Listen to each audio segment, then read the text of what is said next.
বন্ধু, তুমি জানো তোমাকে ছাড়া আমি একটুও থাকতে পারবো না। জানো বন্ধু,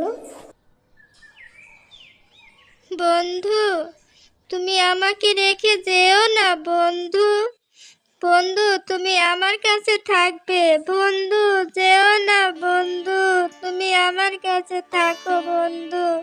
তোমাকে ছাড়া আমি থাকতে পারবো না বন্ধু। যেও না, যেও না বন্ধু।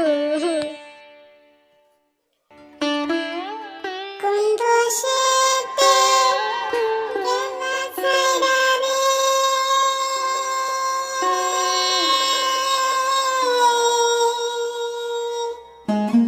দুনিয়া মরে আঁখি রে আমার, সোনার ময়না পাখি।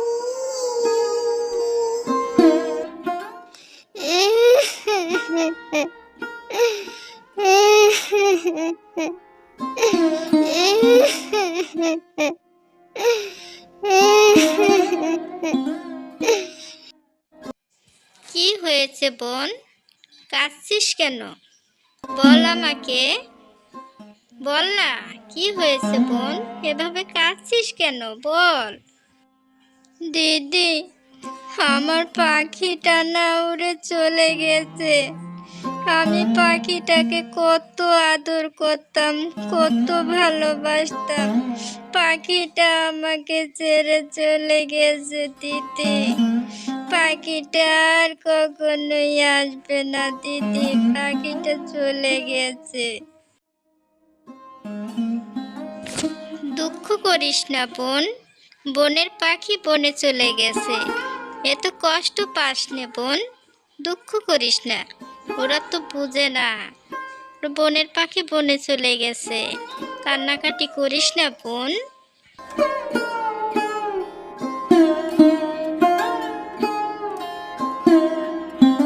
দিদি, জানো আমার বন্ধু চলে আসবে। জানো, আমার মনে হয় পাখিটা আমাকে, আমি যেমন ওকে বন্ধু ভাবি, ও আমাকে ওরকম বন্ধু ভাবে। তাই মনে হয় চলে আসবে। দিদি, তুমি দেখে নিও।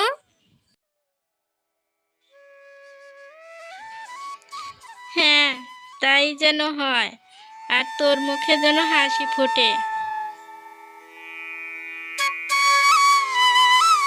ওরা দুজন যখন কথা বলছিল, তখনই পাখিটা এসে হাজির হলো।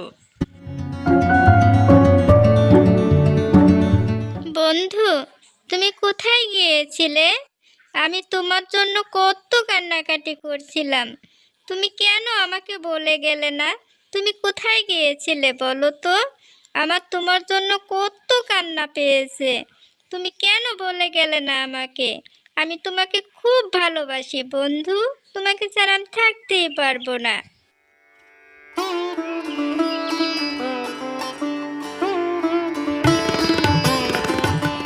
নে, হয়েছে। এবার তো পেয়েছিস তোর বন্ধুকে। নাওয়া খাওয়া সব ছেড়ে দিয়েছিলি। যা এখন গোসল টোসল ছেড়ে আয়। তারপর ভাত খাবি। যা, কালকে থেকে তো খাওয়া দাওয়া বন্ধ করে দিয়েছিস। যা এখন।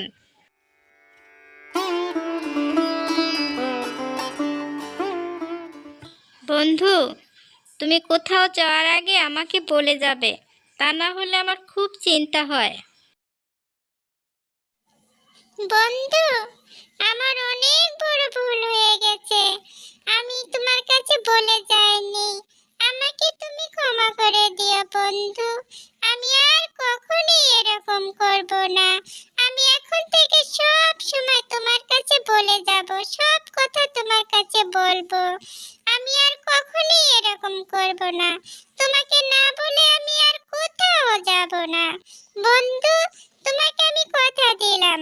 আমি আর কখনোই এরকম করব না বন্ধু।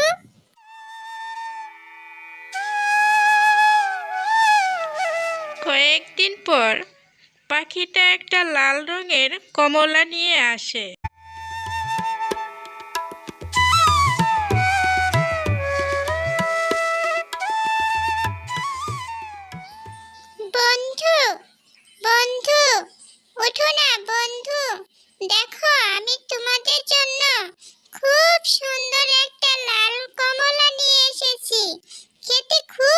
সুস্বাদু।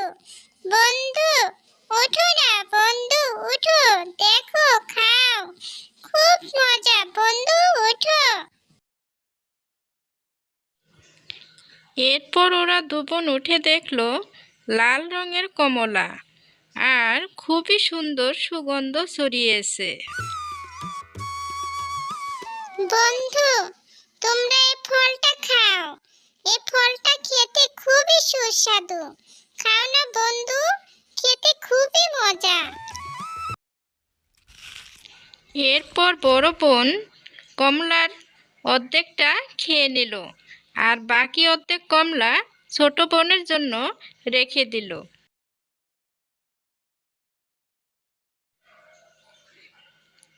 এরপর বড় বোন ঘুমিয়ে পড়ল। কিছুক্ষণ পর ছোট বোন আসলো। দিদি, ও দিদি, দিদি, ওঠো না। ও দিদি, কি হয়েছে তোমার? ও দিদি, ওঠো। দিদি কথা বলছে না কেন? দিদিকে তো এক ডাক দিলেই দিদি উঠে যায়। এখন কত ডাকছি, দিদি উঠছে না কেন? দিদি তো অজ্ঞান হয়ে গেছে। কি হলো দিদির? ও দিদি, কথা বলো, কি হয়েছে তোমার? দিদি, এই কমলাটা খেয়ে দিদির কি হলো? এই কমলা খেয়ে দিদি মনে হয় অসুস্থ হয়ে গেছে। এই কমলাটা ভালো না। পাখি কি কমলা এনে আমার দিদিকে খাইয়ে দিল। আমার দিদি এখন অসুস্থ হয়ে গেছে। কি হলো দিদি? দিদি।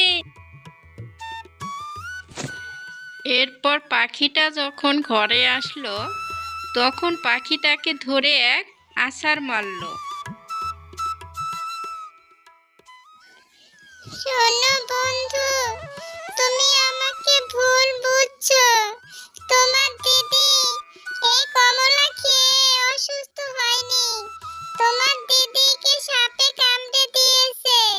আমি যখন ঘরে আসলাম, তখন দেখলাম তোমার দিদির হাতে সাপের কামড়ের দাগ। তাই দেখে আমি জঙ্গলে গিয়েছিলাম গাছের শিকড় আনতে।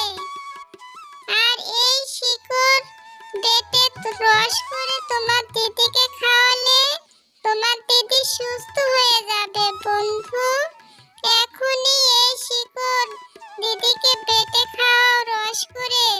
দিদি এখনই সুস্থ হয়ে যাবে বন্ধু। এরপর পাখিটা মরে গেল, আর ছোট বোন দেখলো ওর দিদির হাতে সত্যি সত্যি সাপের কামড়ের দাগ। তাই ও শিকড় বেটে রস করে ওর দিদিকে খাওয়ালো, আর ওর দিদি সুস্থ হয়ে গেল। জানিস বোন, আমাকে না সাপে কামড়ে দিয়েছিল, আর আমি তোকে ডাকারও সুযোগ পাইনি। ওইভাবেই আমি অজ্ঞান হয়ে গিয়েছিলাম। দিদি, আমি ভাবছিলাম তুমি ওই পাখির দেওয়া কমলা খেয়ে তুমি অসুস্থ হয়ে গেছো। তুমি ওই কমলা খেয়ে অজ্ঞান হয়ে গেছো। তাই আমি পাখিটাকে ধরে এক আছাড় মারছি, আর পাখিটা মরে গেছে দিদি। আমি কত বড় ভুল করলাম দিদি। ওই পাখিটার জন্যই তুমি আজ বেঁচে আছো, আর সেই পাখিটাকে আমি মেরে ফেললাম দিদি। এটা কি করলাম আমি দিদি? পাখিটাকে আমি মেরে ফেললাম দিদি।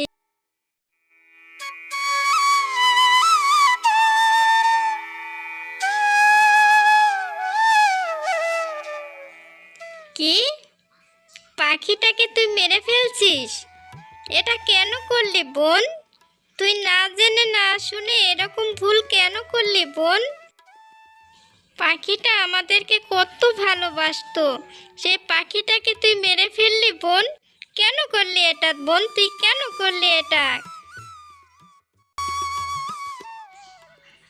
এরপর তারা দু বোন পাখিটার জন্য আফসোস করতে লাগলো।